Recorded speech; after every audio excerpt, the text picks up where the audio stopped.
Estamos de volta ao vivo com o Informativo TVU, agora para falar sobre direitos de imagem. Recebemos aqui ao vivo no estúdio o advogado Alexandre Valadão. Boa noite, seja bem-vindo novamente ao Informativo. Boa noite, Larissa. Boa noite ao professor Valmut. Boa noite aos nossos telespectadores. Um prazer, mais uma vez, poder participar e colaborar no esclarecimento desse tema. Para a gente também, igualmente. Recebemos também o Alexandre Valmut, professor na FADIR UFO. Obrigada pela presença novamente. Olá, obrigado. Um prazer estar aqui com vocês. O meu alô aos telespectadores e às telespectadoras. Nossa série de direitos de imagem, né? Vamos acompanhar uma reportagem que mostra o que as pessoas na rua falam sobre direitos de imagem. O que elas pensam sobre isso? Veja só. Penso que a gente tem uma ideia, eu não sei formalmente em relação a isso. A princípio, não. Eu até sei, eu faço direito, eu até saberia mais ou menos como fazer, mais ou menos o caminho, assim, mas especificamente o que...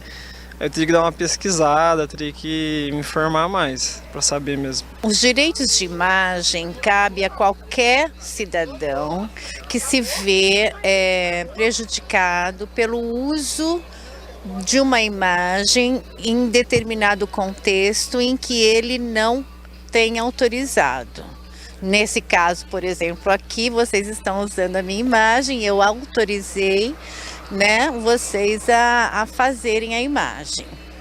Eu vou atrás do advogado, é o que eu iria fazer. Certo. E você sabe o quanto vale os seus direitos de imagem? Muito, eu sou maravilhosa. É isso. É isso. Então, Alexandre, quanto vale a nossa imagem? Bom, ela vale muito para todo mundo, porque afinal de contas o direito de imagem, inclusive a gente comentou isso aqui no programa do início da semana com o professor Alexandre, né? O direito, ou no plural, os direitos de imagem, eles dizem muito a respeito da pessoa. Hoje, afinal de contas, direito de imagem significa como eu, como vocês, com as pessoas que estão nos vendo, se projetam, são percebidas na sociedade. Quando, na verdade, as pessoas falam quanto vale a imagem, eu acho que a gente tinha que pensar em várias coisas. Primeiro, eu vou negociar a utilização da minha imagem. Isso é uma coisa lícita, né? Então, por exemplo, nós temos grandes artistas, jogadores, e tem todo um valor, óbvio, em função do potencial da divulgação. Obviamente, né, o Cristiano Ronaldo ele vale um pouco mais do que esse professor que vos fala aqui, não é? E outra coisa, quando a gente fala de vale, eu acho que inclusive o professor Alexandre também vai comentar, é quando a gente tem o ilícito. A utilização indevida, nas suas várias formas de utilização indevida, não é? Pode ser desde uma utilização para achincalhar uma pessoa, destruir a imagem, fazer mau uso da imagem, ou mesmo, né, algumas vezes, não necessariamente você está achincalhando, depondo contra a imagem, mas você usa essa imagem sem a autorização devida da pessoa e, obviamente, sem a remuneração. Então, como eu coloquei aqui ao início, né, avaliar e valorar isso vai depender de uma série de circunstâncias, da pessoa, como ocorreu isso, o potencial efetivo de dano, não é? Tudo isso vai ter que ser analisado. Exatamente. Mas vale muito, pois afinal é a minha projeção para toda a sociedade. Realmente. E Alexandre, o direito de imagem não tem nada dele com o direito autoral, né? Às vezes as pessoas confundem também. Pode até ter a ver, mas assim, são coisas diferentes, né? O direito de imagem, como a gente falou no programa da segunda-feira, ele é um atributo da personalidade, né? Então não tem como eu me dissociar do meu direito de imagem. Não é uma coisa que eu consigo vender, alienar, eu consigo ceder, mas não separar. Já o direito autoral a gente consegue separar do autor, né? Então é a criação, é a invenção, é aquilo que traz de novidade para o mundo real. Seja uma cor, uma marca, uma figura, uma exposição, uma ideia, um livro, uma obra. Então a gente já vê essa diferenciação. Mas a partir do momento que eu acho que até você vai aprofundar mais nas próximas perguntas, que a gente tem às vezes uma criação, aí estamos falando de direito autoral, com a imagem de uma pessoa, aí eu tenho os dois correlacionando. E aí nós vamos analisar as consequências jurídicas deles.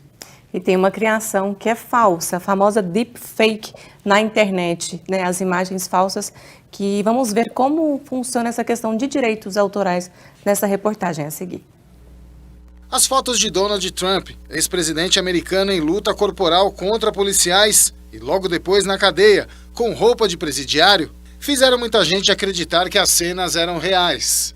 Teve ainda quem foi pego de surpresa quando o Papa Francisco surgiu em grande estilo, vestindo um badalado casaco branco. Mas uma montagem falsa com aparência bastante realista.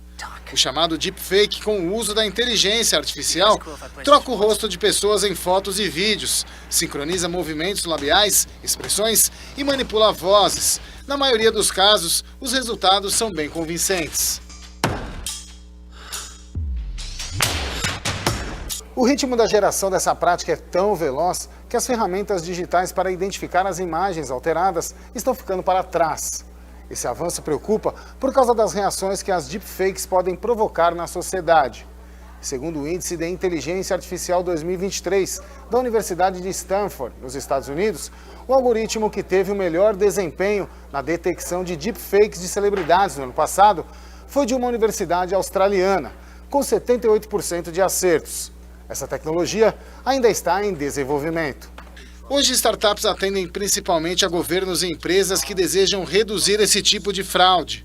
Plataformas como Facebook e Twitter não são obrigadas por lei a alertar sobre o conteúdo manipulado. O investimento em ferramentas para erradicar produções alteradas é relativamente baixo. Segundo a empresa de pesquisa HSRC, o mercado global de luta contra as deepfakes foi avaliado em 3,86 bilhões de dólares em 2020. Eu sou muito cética em relação à autorregulamentação. Eu acho que a autorregulamentação, quando esbarra no interesse comercial, sempre prevalece, pelo menos historicamente, o interesse comercial. Então tem que ter uma obrigatoriedade pelo poder público, que é a regulamentação, a lei, né? E aí com punição. Os métodos de detecção de deepfakes envolvem a comparação de características visuais, treinando computadores para aprender com exemplos, até a procura de características humanas, como o fluxo sanguíneo nos pixels de um vídeo.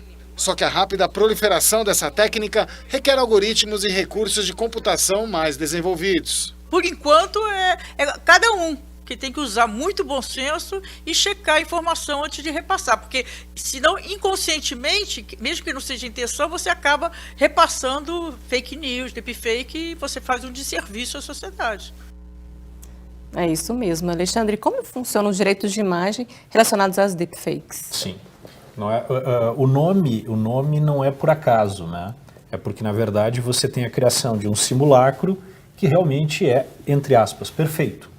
Não é? Inclusive, qualquer imagem que nós estamos aqui projetando agora, uma pessoa com alguns minutos pode no baixar mesmo na programa, internet. ela vai lá, altera nosso rosto e, de repente, nós podemos ver essa imagem aqui, você, por exemplo, entrevistando outra pessoa com outro rosto, né? Veja, o sistema de proteção, ele é um sistema de proteção que, da mesma forma que nós falamos agora há pouco, da utilização indevida, do mau uso da imagem. Com relação a isso, não há grandes diferenças, né? O problema, talvez, seja justamente você ter um sistema preventivo e de controle, porque, como foi apresentado na matéria, hoje você tem essa veiculação aí e fica muito difícil, muitas vezes, as pessoas perceberem, né? Naquelas imagens do Papa, foi possível perceber porque há uma dificuldade, por exemplo, na definição dos membros, né, da mão. As pessoas viram, tá meio esquisita essa mão do Papa. Mas óbvio que nem todo mundo vai ficar ali, né, parado um tempinho para ver exatamente onde é que tem alguma falha, alguma coisa assim. Agora há pouco a gente estava falando sobre direitos autorais, né?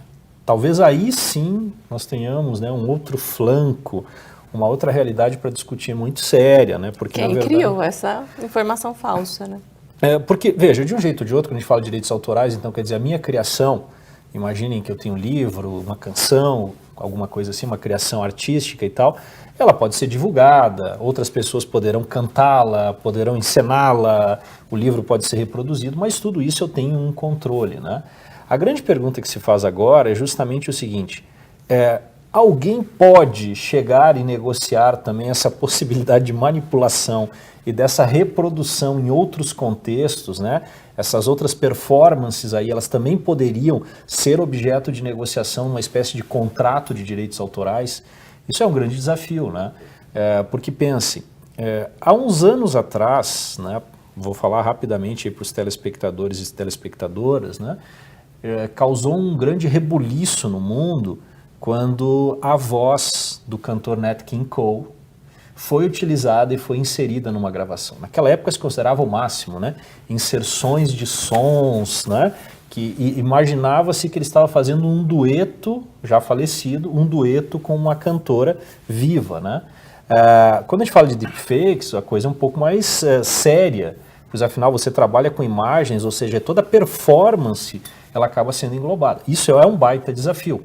Agora, eu imagino que a partir de agora nós tenhamos uma mudança nos contratos justamente com a inserção de cláusulas prevendo isso e prevendo inclusive a utilização nesse outro mundo de performances que a inteligência artificial já possibilita ou permite. E lembrando, né, é óbvio que vai ter uma diferença muito grande no uso e na manipulação de imagens de pessoas que têm um grande potencial econômico, né? Artistas, jogadores, celebridades. Exatamente. Essa manipulação é um crime virtual, né, Alexandre?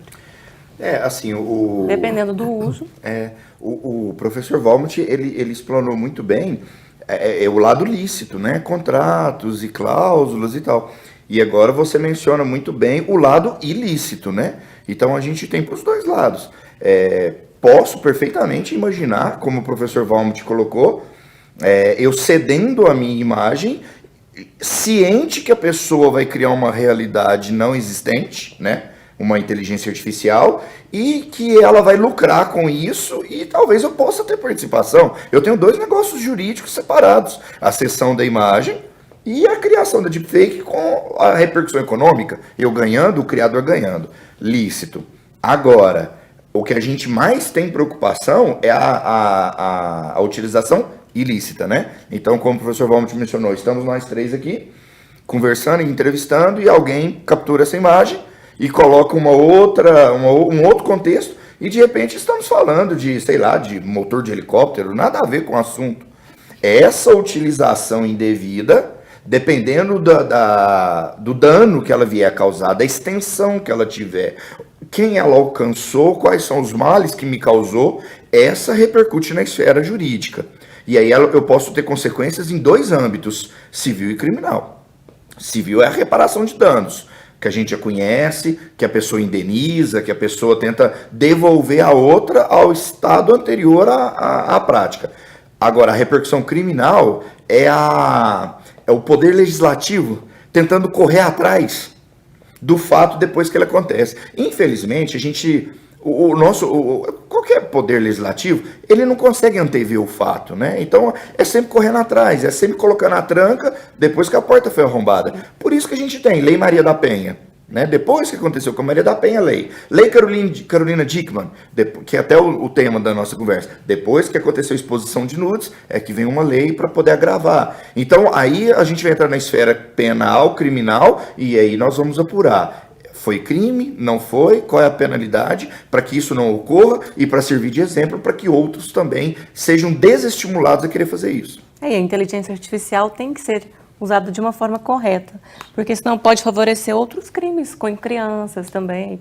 Então tem que tomar muito cuidado, não só com o direito de imagem, né, Alexandre? Exatamente. A gente está entrando numa era, vamos dizer assim, são tempos que as coisas estão fugindo do nosso controle, né? Então, antigamente... Isso é um pouco importante. Antigamente, a gente tinha controle sobre a situação com quem a gente queria relacionar, quem tinha acesso aos nossos arquivos e imagens. Hoje em dia, não. A gente está chegando numa era que a simples aparição pública, eu andando numa rua, essa imagem pode ser capturada e utilizada para as mais diversas coisas. Então, é esse correr atrás do que pode vir a acontecer que a gente nem imagina, é que dificulta muito a penalização, a indenização, essas coisas. Então, assim, infelizmente, são tempos difíceis para a gente tentar combater esse tipo de prática. Exatamente. Eu gostaria só a grande diferença, eu acho que o professor colocou, é justamente a capacidade de, com um dispositivo... Que todo mundo tem em mãos, praticamente. Porque talvez alguém que esteja vendo...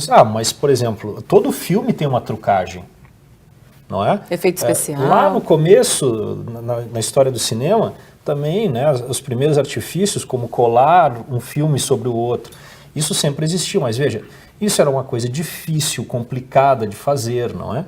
Hoje, justamente, um dispositivo qualquer pessoa pode fazer e com essa intensidade que o professor Alexandre falou, não é? Bom, atores usam dublês, isso é uma coisa mais antiga, todo mundo conhece e tal. Mas o problema é que agora, em questão de segundos ou minutos, eu pego a imagem, eu coloco voz, eu coloco discursando. A gente vê as imagens do ex-presidente dos Estados Unidos ali num combate com a polícia. Quer dizer, a sofisticação e a facilidade e a enorme possibilidade de divulgação massiva que são os elementos que diferenciam esses tempos que vivemos aí. Mas tem um direito para realmente as pessoas irem atrás do que é direito, o que é dever e ter as punições certas. Sim. O objetivo é esse. E sempre atualizar, né? O professor Alexandre tocou num ponto interessante. É óbvio que o direito é um regulador, não é? É um regulador que tem uma natureza de reflexo. Nunca vou produzir uma norma de uma realidade de fatos que eu imagino que poderá acontecer um dia. Os fatos têm que acontecer, não é? E é importante discutir isso, né? Vocês vejam que assim, é um debate que vai trazer coisas novas, como eu falei para vocês. Já estava estabilizado um certo padrão de contratos, de direitos autorais e assim por diante. Agora surge um novo desafio, estipular como isso vai ser regrado, que cláusulas são essas, ou seja, essa performance, né? Tem que ser tudo muito bem analisado. Claro. Isso é uma novidade, né? Isso é uma novidade que vai, obviamente, necessitar um ajuste e provavelmente ajuste legislativo também. É isso mesmo. Então, para a gente encerrar, eu quero uma mensagem final de cada um de vocês, uma conclusão e uma análise sobre esse tema dos direitos de imagem e também com essa inteligência artificial. Só para encerrar até a colocação do professor Valmont, hoje existe no Congresso Nacional projetos de lei tentando combater as deepfakes. Então é o legislativo correndo atrás. Mas assim, às vezes quando ele chega, aquela porta já está arrombada e o malfeitor já está pensando em outra porta. Mas enfim, não existe dica mais valiosa do que a prevenção, o cuidado e a segurança. Então são aquelas questões de evitar a disposição de fotos de criança, escola onde ela estuda, imagens reiteradas, tudo o que você faz. Tem gente que você sabe o que ela faz ao longo do dia só pelo que ela posta. Então evitar essa exposição maciça, excessiva. Se não for pessoa que viva das suas redes sociais, colocar perfil privado, aquele fator de verificação em 2 fatores, né? Proteger o máximo possível para evitar essa captura, né? Lógico que a gente está tentando enxugar gelo, mas se a gente tentar enxugar um pouquinho do gelo, a gente já consegue prevenir muita coisa. Então é sempre o cuidado e procurar orientação com autoridades confiáveis. Não confiar em qualquer coisa que saia. Mas foi a pessoa, eu vi, era ela falando. Acabamos de ter exemplo aqui que nem nisso pode confiar. É a famosa cautela e o bom senso. Exatamente. É isso mesmo. E agora com você, Alexandre. Bom, nós fizemos um programa, apresentamos vários argumentos e discutimos uma série de problemas. Mas eu vou tomar a ousadia de ser um pouquinho otimista também. Não vamos enxergar só pelo lado negativo. Eu acho que há um lado positivo, não é? Que isso pode ajudar, não é? Ou seja, vocês imaginem, por exemplo, como eu já falei para vocês, você criar obras maravilhosas e novas, trazendo, por exemplo, imagens de atores, de atrizes que já faleceram, ou atores e atrizes que nesse momento estão com alguma restrição de movimento, alguma coisa. Então também tem um lado positivo aí. Não olhemos só por toda a dose de maldade, vejamos também, né, o lado positivo e como isso pode ser regulado, inclusive, para uma geração criativa, de coisas novas, de coisas boas aí pela frente. É por isso que temos os direitos de imagem. Exatamente. Muito obrigada pela participação. Eu agradeço, estou honrado por essa participação. Obrigada pela participação e até a próxima, que esse assunto ainda vai continuar. Ok. Muito obrigada.